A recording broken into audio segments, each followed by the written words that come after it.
guys, and welcome to my Project Pan intro for 2020. So in today's video, we're going to be talking about the products that I've selected for my panning project in 2020.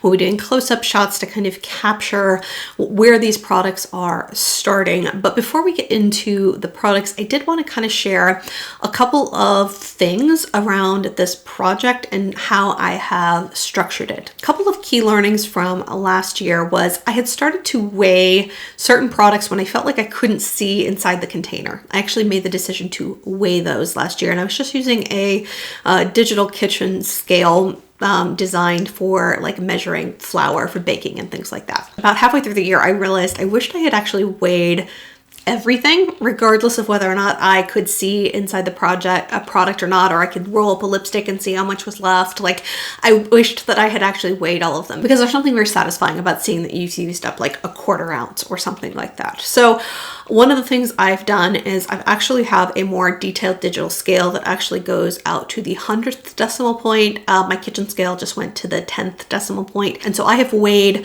all of the products that I have started out, captured both the amount of the starting amount in terms of how much of the product weigh, but then I also captured how much product was inside of the container if you bought it new. So between those two, I should have a good sense of how my progress is progressing, not only visually just by looking at the products throughout the year, but by weighing them as well. The other things that are kind of in my consideration for products are still similar to last year. One, I want to try and use this project pan to work through some of my non-cruelty free makeup. The other filter that I have is that I still want to really love these products. Now, I do declutters on my channel on a fairly regular basis. So in theory, I'm not keeping or holding on to a lot of products that I don't love. But if you watched my sort of finale for my 2019 Project Pan, you know that there were some products in there that I ultimately didn't end up liking all that much the more that I played with them. So I've tried to be a little bit more selective in terms of what I'm pulling in to make sure that I really do love it and feel like I'm gonna want to use it all year long. I'm also looking at some of these products through a different lens in terms of success. I want to use up the foundation products and the primer products that I pull into my collection. I would like to use those up by the end of the year.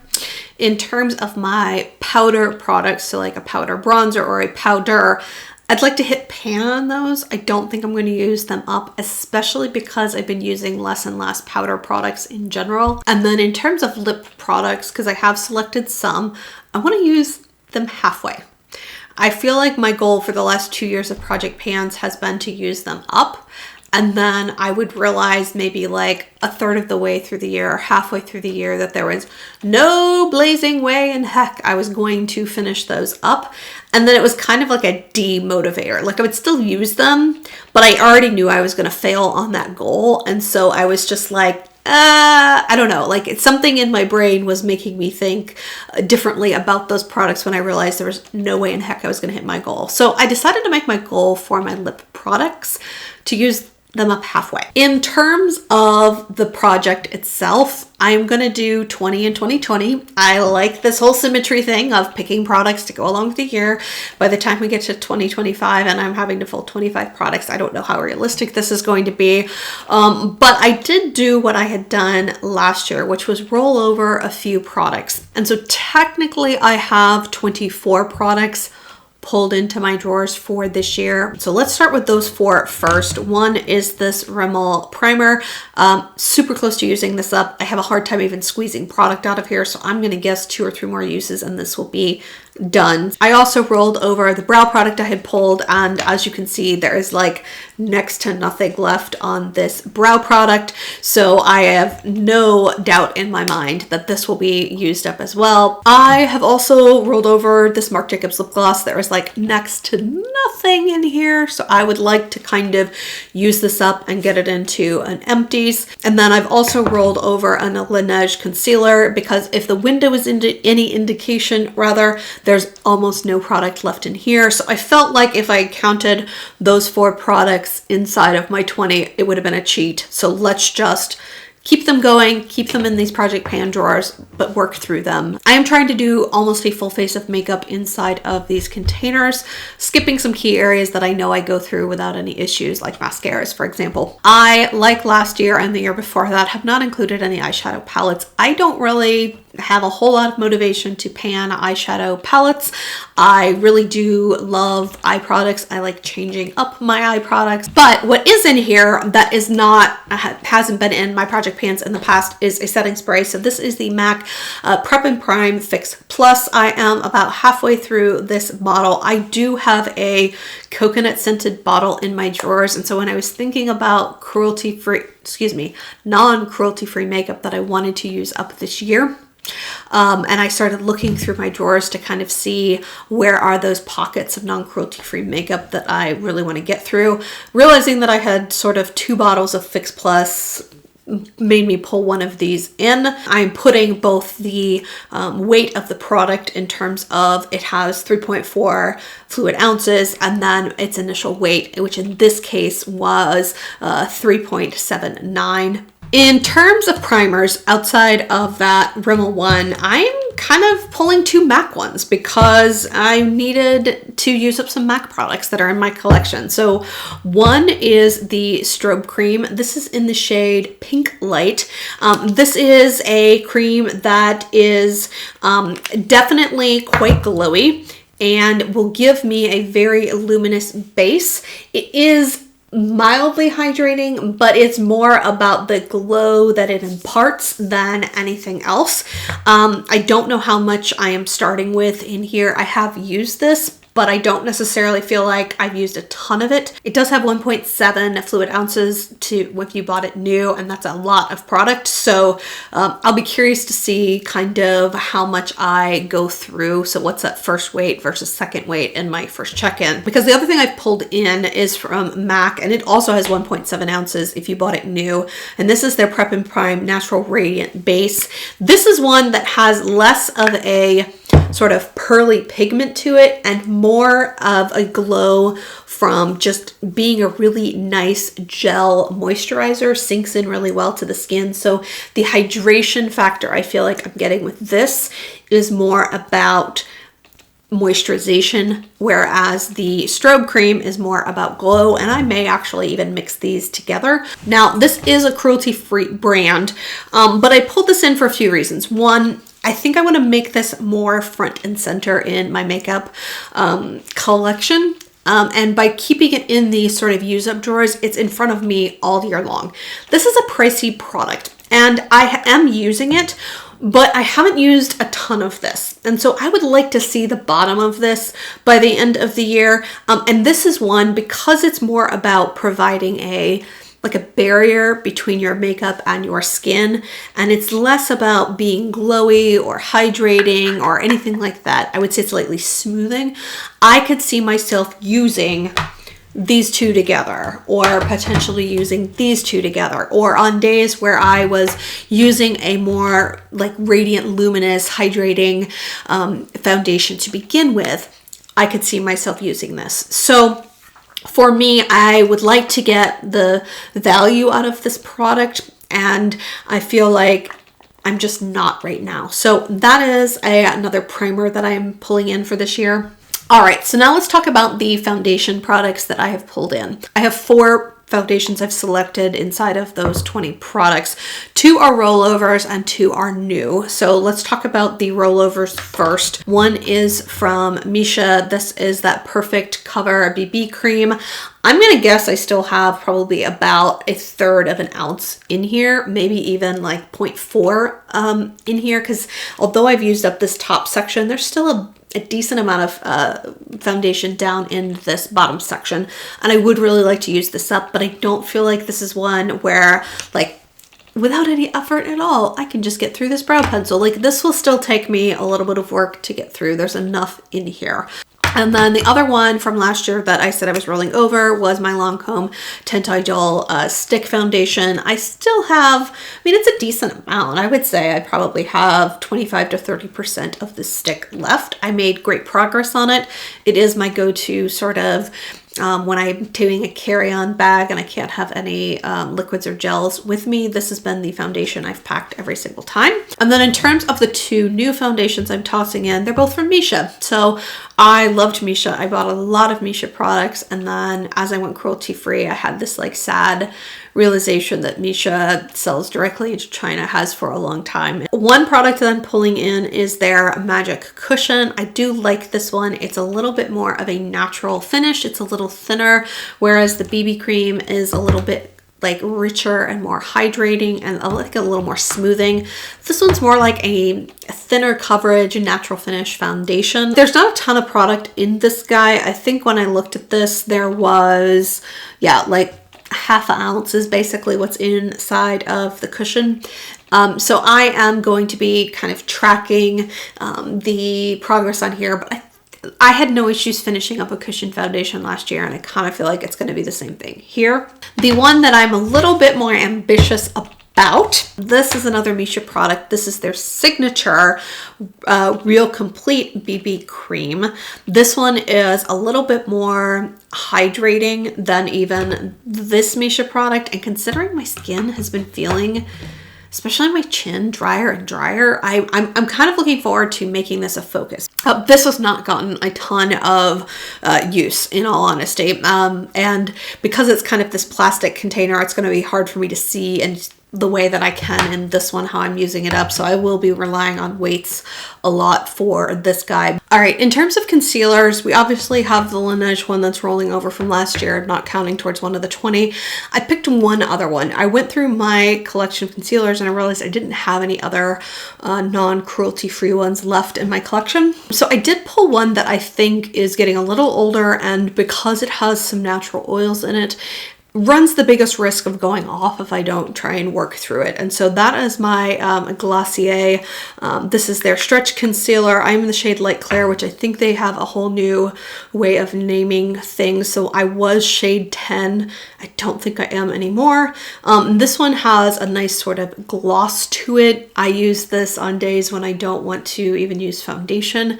I also find that if my concealer is looking a little too dry, I can tap a little bit over to the top of this, because this does have a coconut oil and I think a couple other oils in it as well. It is very, very hydrating. So I would like to see the bottom of this little container by the end of the year. I mean, it does have a divot in it, but it's not like completely almost empty either. And so I'd like to give this one some good love.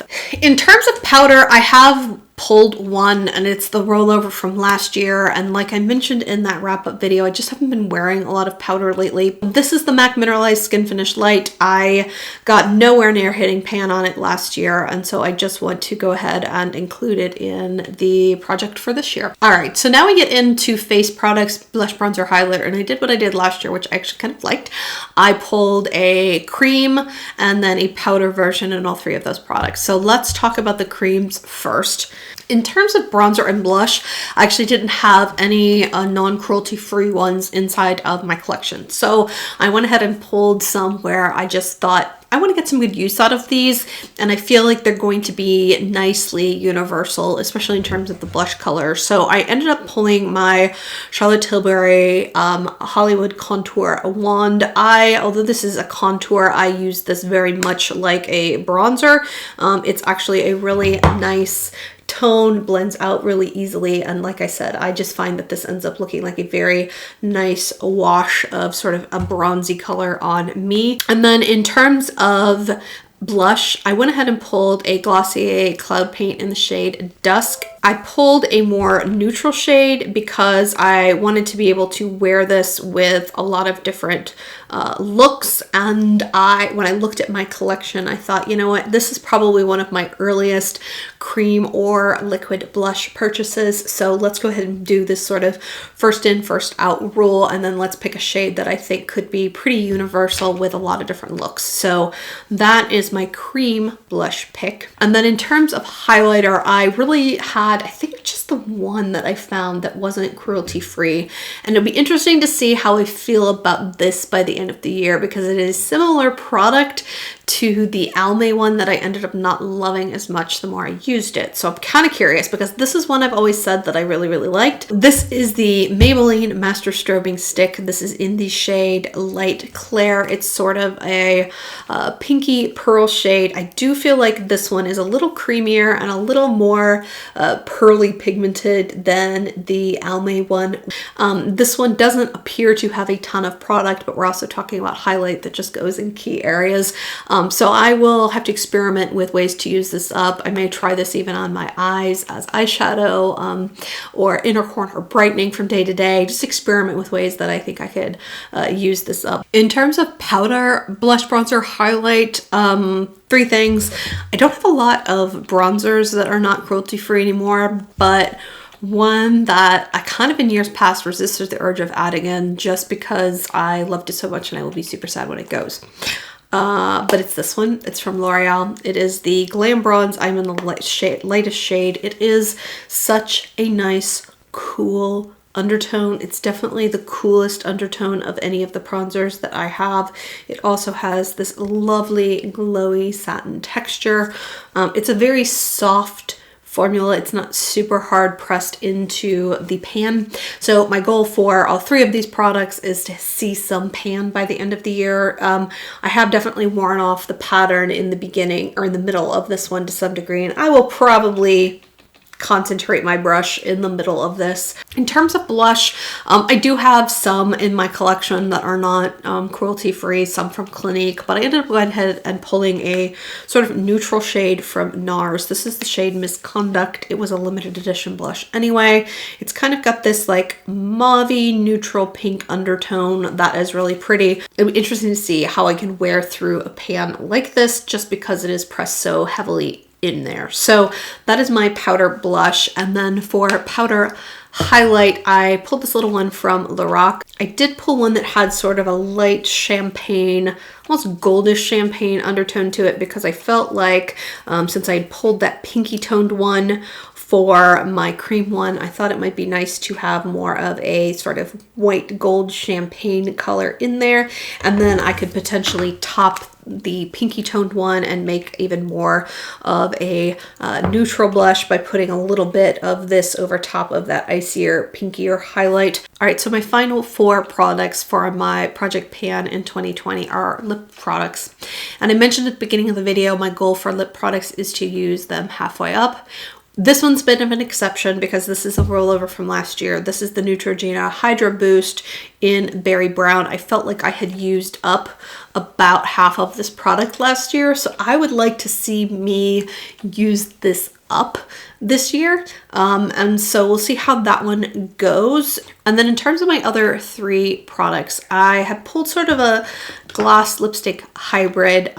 This is the NARS Velvet Lip Glides. I do really like this formula and I would like to, because I like them and I can't repurchase them, I'd like to use them and get good use out of them before they go bad. This is the shade Bound, which is kind of a mauve-y, more cool toned color. So whereas this is a true neutral sort of easy everyday gloss, the shade I have on, which we'll talk about here in a second, is also very neutral. This one's going to lead a little bit more mauve-y, and so I'm excited to use this. And then I have one that's even more sort of murky, mauve-y, cool toned, and that's one of the L'Oreal Color Riche Shines. This is in the shade Varnished Rosewood. I've really been loving cool toned makeup, and I wanted to have both some cool toned lip options as well as some neutral lip options. I've kind of steered away from a lot of warm lips. For as much as I like this formula, I will be sad to see this color go. Once again, it's about getting good use out of products that I really do like and enjoy, and that to me was part of this project pan. It was not about pulling things that I didn't really care for but felt like I wanted to use up. It was like, let's pull products that I'm still going to be excited to open these drawers and play with even 8 months from now. And then the final lip product, which is the one that I have on my lips right now, is from MAC. This is a cream sheen formula, so this is their glossiest formula. This is the shade Nothing to Wear, which I think was part of a limited edition collection just based on this sort of oil slick packaging as opposed to their normal. I haven't used a ton of this at this point, but it is a really nice, comfortable, glossy formula. one that I could see myself layering things with. It feels really comfortable, easy to wear, light nude, would look really pretty with even a darker sort of nude lip liner to kind of make your lips look a little shadowed around the edges. So that is my final selection for my Pan 20 and 2020 project. I do intend to check in quarterly with you guys. I feel like more than that, you don't really see a lot of progress, but less than that felt like it wasn't really a project because I wasn't really checking in. So quarterly is my plan for updating you and kind of giving you new swatches and new weights on how everything is going. So hopefully you guys enjoyed today's video and this intro for my project pan. Look forward to chatting with the comments about any project pans that you have going for the year. Be curious to see how you have organized them and what makeup you are curious about or interested rather in using up. I hope you guys are having an amazing day. Talk to you soon. Bye.